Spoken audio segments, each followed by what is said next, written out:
একটা ছোট গ্রামে থাকতেন এক দাদিমা। তার একমাত্র সঙ্গী ছিল একটি গরু, নাম ছিল ললিতা। ললিতাকে নিজের মেয়ের মতো ভালোবাসতেন দাদিমা। প্রতিদিন ভোরে দাদিমা ললিতার গলায় ঘণ্টা বেঁধে বলতেন, চলো মা, মাঠে যাই। ললিতা মৃদু ডেকে সাড়া দিত। একদিন গাঁয়ের এক বড় শহুরের লোক এসে গরুটার দাম চাইল 25,000।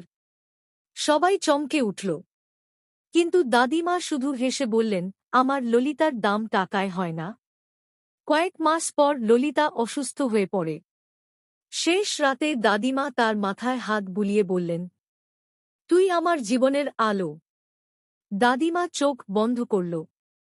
পরদিন গ্রামের শিশুরা দেখতে পায় গরুটার গলায় ঝোলানো একটা চিঠি। চিঠিটা লেখা ছিল, আমি চলে গেলাম দিদিমা, তোমার হাতের ছোঁয়া আর সেই সকালের রোদেলা মাঠ সব বুকে নিয়ে। ভালো থাকো দিদিমা।